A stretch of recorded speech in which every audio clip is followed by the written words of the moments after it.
दोस्त का लिफाफा।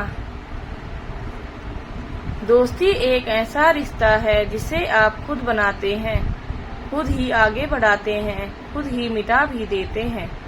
अब दोस्ती जरूरी नहीं कि तभी पक्की हो जब आप हम उम्र हो, या किसी से भी हो सकती है, कभी भी हो सकती है। यह कहानी भी ऐसे ही दो दोस्तों की है। तो पहले मैं दोनों के बारे में थोड़ा थोड़ा आपको बता देता हूँ। सुधीर, न काम करने की टेंशन, न काम करने की फिक्र। माँ बाप ने बहुत बड़ा पैसा छोड़ रखा है, और सही बात यह है कि इन्हें काम करने कमाने खाने की थोड़ी कम आदत है और मेहनत भी नहीं होती। तो जो भी पैसा माँ बाप ने कमाया है उसे ही इस्तेमाल करके अपना जीवन हंसी खुशी निकाल रहा है। दूसरा रघु, पढ़ा लिखा पर कोई नौकरी देने को तैयार नहीं। माँ बाप दोनों ही भगवान को प्यारे हो चुके हैं और जिंदगी से लड़ने के लिए छोड़ गए रघु को।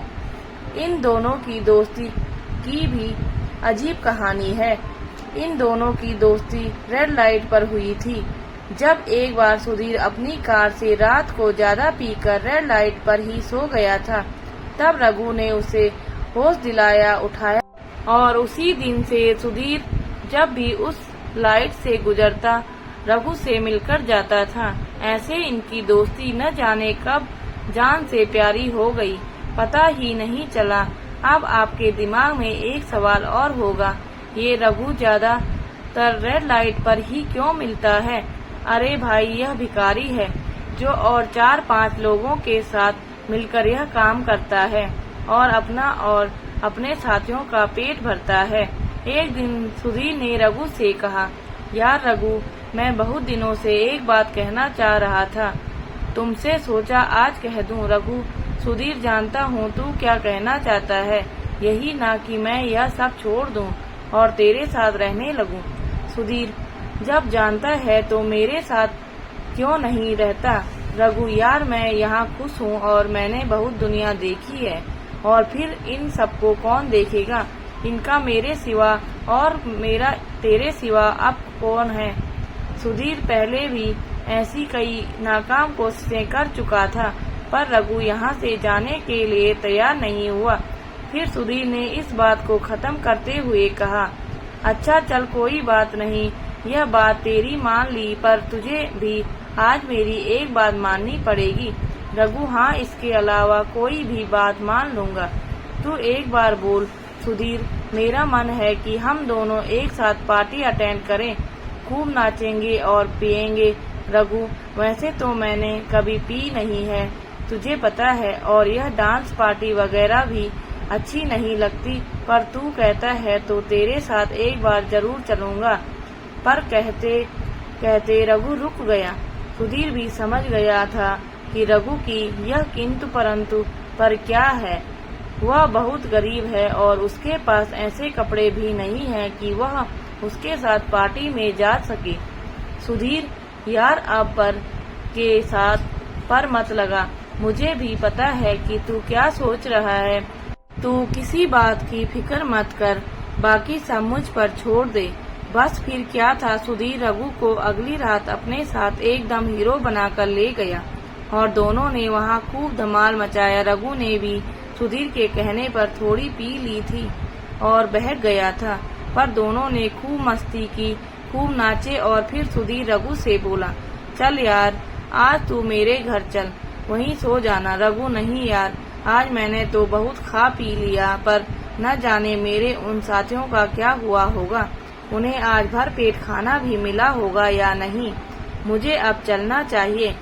सुधीर के लाख समझाने के बाद भी रघु नहीं माना, तो सुधीर खुद ही उसे रेड लाइट पर छोड़ आया और जबरदस्ती उन सब के लिए खाना भी दे दिया। यहाँ रघु ने भी सुधीर की बात मान ली और सबको खाना बांट दिया। ऐसे ही कहानी आगे चलती रही और दोनों की दोस्ती गहरी होती गई। पर एक दिन सुधीर का एक आदमी रघु के पास आया और बोला कि सुधीर की तबीयत अचानक बहुत खराब हो गई है और वह आखिरी स्टेज पर है। उसकी दोनों किडनी खराब हो गई हैं, ज्यादा शराब पीने से। रघु अस्पताल पहुंचा तो पता चला कि उसकी जान बचाई जा सकती है अगर किसी की किडनी उसकी किडनी से मिल जाए। रघु के टेस्ट कराने के बाद पता चला कि रघु की किडनी सुधीर की किडनी से मिल रही है और रघु सुधीर के लिए जीवन दान बन सकता है।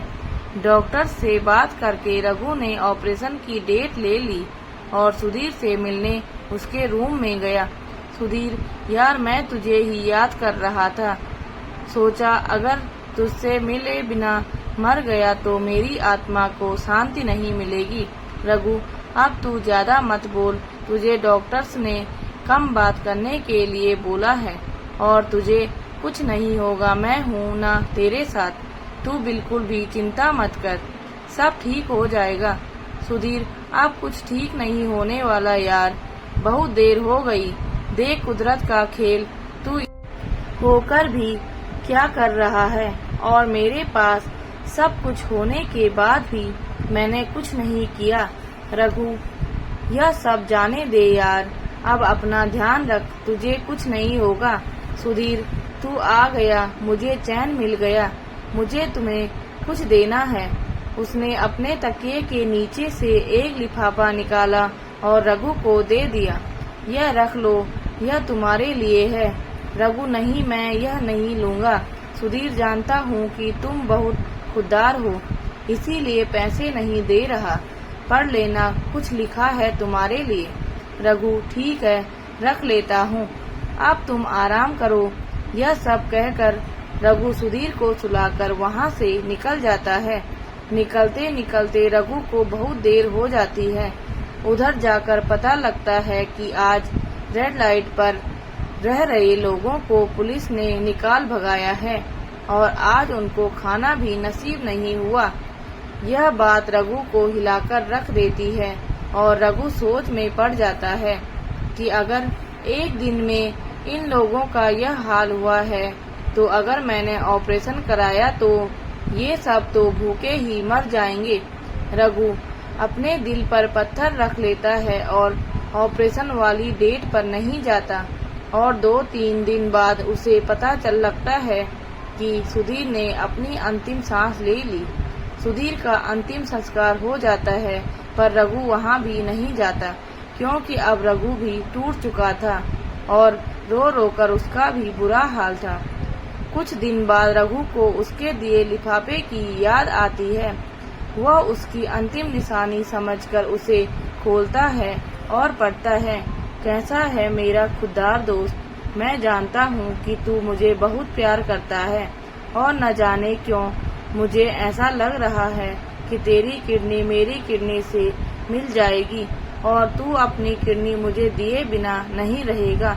पर यार तेरे पीछे से इन सब का ख्याल कौन रखेगा?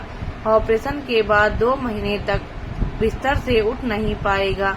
मैंने तो अपनी मौत खुद बुलाई है।